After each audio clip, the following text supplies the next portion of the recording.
नुमाइंदा voice of Russia हाफिज साकिब की report के मुताबिक फैसलाबाद में केमिकल फैक्ट्री में बॉयलर फट गया, जिसके नतीजे में 16 अफराद जाँ बहक जबकि मुतादिद जख्मी हुए। रेस्क्यू हुकाम के मुताबिक फैसलाबाद के इलाके मलिकपुर में केमिकल फैक्ट्री में बॉयलर फटने से जोरदार धमाका हुआ।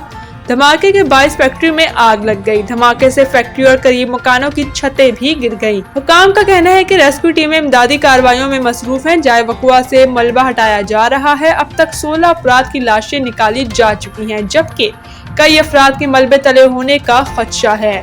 डिप्टी कमिश्नर फैसलाबाद नदीम नासिर मौके पर पहुंचकर इमदादी कामों की निगरानी कर रहे हैं। डीसी का कहना है कि केमिकल फैक्ट्री में बॉयलर फटने से खौफनाक हादसा पेश आया।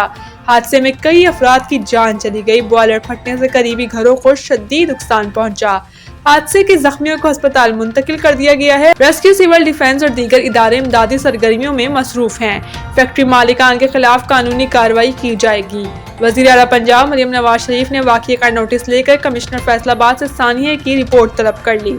फैसलाबाद के इलाके मलिकपुर की केमिकल फैक्ट्री में बॉयलर धमाके की इब्तिदाई तहकीकात रिपोर्ट सामने आ गई। कमिश्नर फैसलाबाद राजा जहांगीर अनवर के मुताबिक हादसे में जाँ बहक अफराद की तादाद 16 हो गई है, जबकि 7 अफराद जख्मी हैं जिन्हें तिब्बी इमदाद दी जा रही है। इनका कहना था कि इब्तिदाई इत्तलात के मुताबिक फैक्ट्री में धमाका गैस पाइपलाइन फटने से हुआ।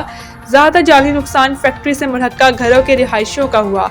मलिकपुर में 4 फैक्ट्रियां एक साथ मुंसलिक होकर काम कर रही थीं। वज़ीर आला पंजाब खुद रेस्क्यू ऑपरेशन को मॉनिटर कर रही हैं।